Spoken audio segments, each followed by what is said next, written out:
how to truly survive chaos, collapse, all these kind of things. Hey everybody, this is Michael with Asymmetrical Preparedness, and that's what we're going to talk about today and show you what to do, how to do some different things.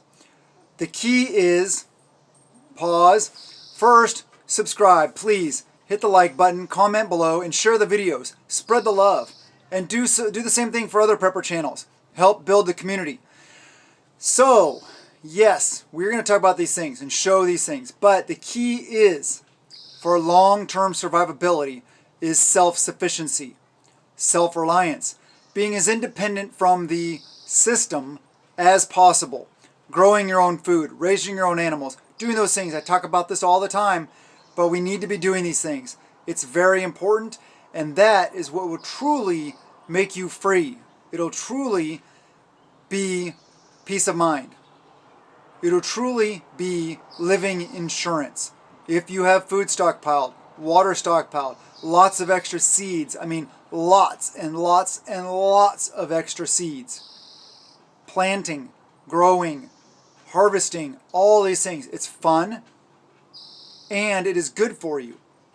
Healthy, whole, natural foods, growing your own, the hard work that you put into it, the skills you learn, the knowledge you learn, all these things are a very important part of your journey. Here's one thing I wanted to talk about. Kind of a garden hack, but I don't know. I'll just tell you about it. So this raised bed is put together by these two big logs and some boards. Just right there. You can see, right? Yeah, really simple. Okay, as you can see, the logs were already kind of like rotted old logs anyway. But see how this one is starting to rot away over here and down in there, I'm sure, underneath the soil. So what does that do? That provides organic compostable material as it's decomposing, which is good. It's good for your soil. So it's kind of a prepper hack, using logs out of your raised beds. Okay, like these. You guys have seen these. Same with that one there and this one here. Okay, so I kind of hesitate to call it a hack though, because as they decompose though, you're gonna have to replace them, right? Yeah, you will. So, it's one of those things. I think it's a good thing, and I think that using logs like this, it'll last for years. So, eventually you'll have to replace the logs.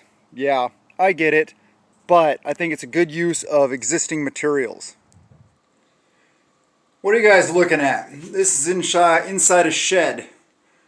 This would make a really good chicken coop or food storage location.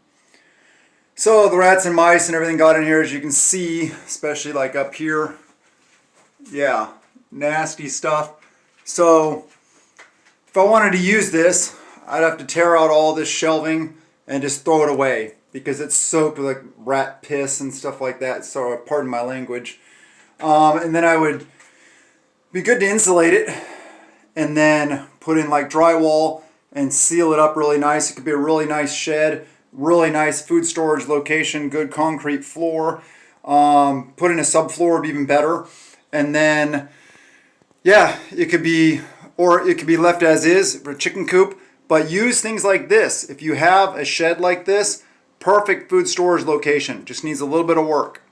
Hey, if you guys would like to, please send me happy thoughts for these guys. Yeah. So what are these? You guys probably recognize them. Sweet potatoes.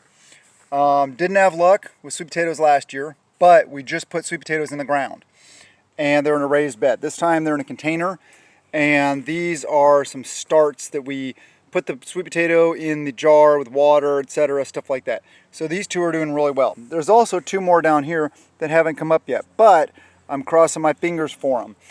But yeah, I'm thinking these are going to do really well though, because this one's rocking. Look at all the growth on that one. This one's doing really well. So please send me your good thoughts and well wishes for my sweet potatoes. I mention fitness on a regular basis, so this is something you can add to your rafters, to your porch, whatever it is like that. What is that? That is a pull-up bar. See?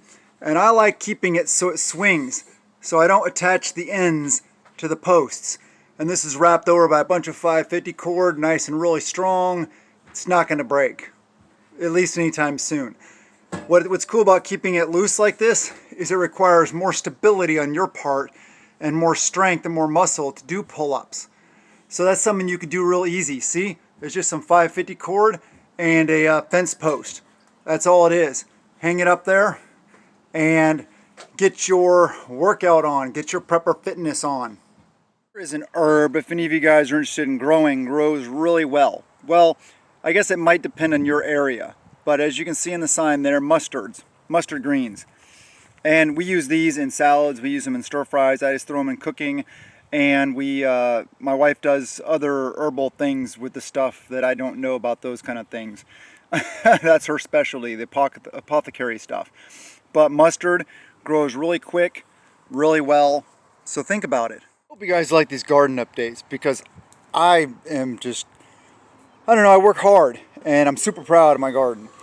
I have never grown garlic before, but all this here, as you can see the sign there, is garlic, and it's looking really good. I don't know what the bulbs look like, but yeah, I'm super proud of that, as well as all the onions. Like I said before, I've never grown bulb onions, lots of green onions, but I'm hoping for better luck this year. I'm going to uncover some of these, the dirt away from here so it exposes more of the bulb. Somebody told me that that would work, so I'm going to try that. Why not? Of course, we always get good green onions from here, lots of green onions from there. But this year, I'd like to get some bulb onions. So one of the things I was going to show in today's video was harvesting some more green onions. We got a bunch there. Some of these can probably be harvested now that we planted. Some of those also harvested. Let me see, there's some right there, and there's some over there that need to be harvested. But it is a cloudy day, so no sun today for sun drying. So I'm going to hold off on that. Give them a little, they'll grow a little bit more, and then we'll harvest some more. We're harvesting tons of green onions. This is something you might want to think about adding to your preps. Maybe not this big, maybe a smaller one. It doesn't have to be a whole house propane tank like this, but having a large propane storage can help you do the things if things are bad or the grid goes down. Grid goes down, I don't need power for that. It works. I can use it for lots of things.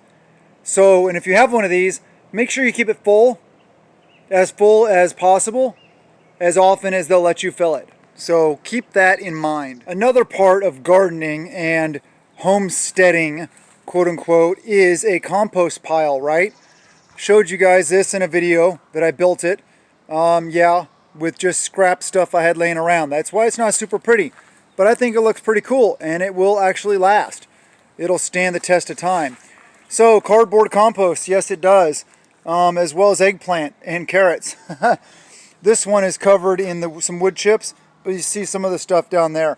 This one we're kind of putting to bed as far as not adding any more to it, because as you can see, it's pretty close to being full. So we'll throw some dirt on there also and stuff, and then we'll start turning it, and letting this go to compost, and we'll be building on that one and adding to it. Composting is a really good way to amend your own soil to keep your fruits and vegetables and everything growing really healthy, and having really good soil for them to grow in. Foraging is another part that will help you be sustainable long term. Look at these. These are blackberries. Lots of yummy blackberries. So that's one thing I want to show you about. Learn the wild edibles in your area. Here's some more wild edibles. What is this? Don't know if you guys can identify this, but this is a huckleberry bush. This is black huckleberry. And then right down over here, we will take a little walk down over here, and I will show you red huckleberry. That right there. That is a red huckleberry bush. As well as those. That one right there. All those right there. All these over here. These are all red huckleberry. And then over there is another black huckleberry. So lots of things like that. Identify wild edibles in your area. There's a native blackberry. And then let me see if we can find some other stuff. I forget where some, oh, here we go. Pretty easy to find. This is salal. This is salal. They grow berries on them and they're edible. They may not taste very good, but hey, they're edible. And then this one, I call it a salmonberry, but I forget the exact term. This plant right here and the berries it grows are edible. So learn to identify all these things. Actually here, you can see a bunch of the huckleberries starting to grow right there. Yeah, so that's looking really good. This new growth on a fern is also edible. So learn all the wild edibles in your area. So I got lots of ferns. I got lots of stuff like that around here. There's another one of those, what I call salmonberry. I forget the exact term. I may be incorrect. But most places in the United States where people live, or close to it, have some sort of wild edibles. So as I'm talking, we'll just take a little journey over here. I'm going to see if I can find some Oregon grape. And I forget where they all are exactly. But a lot of these things are edible to a point. There's some more salal. That's really good. Okay, here's some Oregon grape right here. Actually, it's already got the grapes growing on it. So that's Oregon grape. Those are edible also. They're sour and they're not very good tasting, but they are edible. There's some more over there you can see. So this is just basically, this is a forest of food. Lots of things grow in the forest around you. So learn what they are and how you can eat them. Potatoes are a great plant to plant and to eat. Higher in calories than a lot of vegetables. But potatoes are very, very good, usually very easy to grow, and will help feed you and your family. Another thing that you can learn, that's a good skill to learn, is flowers. Which flowers are edible, which flowers are medicinal. A lot of flowers have medicinal properties. These, I believe, are buttercups. I call them buttercups. I do not know anything about flowers and their medicinal value.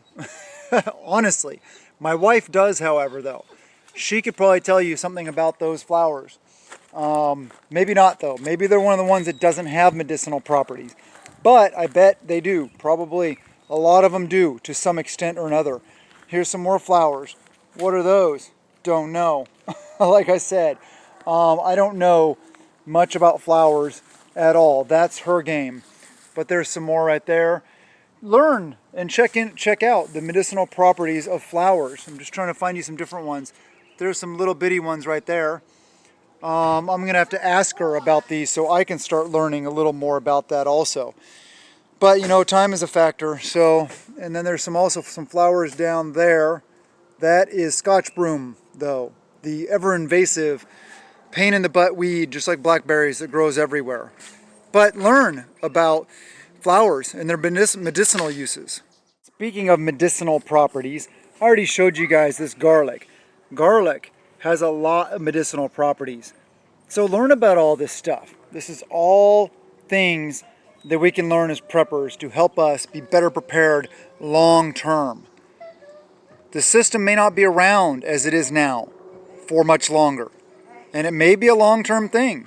We don't know. So the more we know, the more we cross-train, the more we teach others, the more we surround ourselves with others that are learning also, puts us in a much better situation. Okay, so I hope you guys liked the showing you around, the garden tour, different things like that, what we're doing, looking at the shed as a possibility, all these different kinds of things. These are all things that lead to self-reliance, self-sufficiency.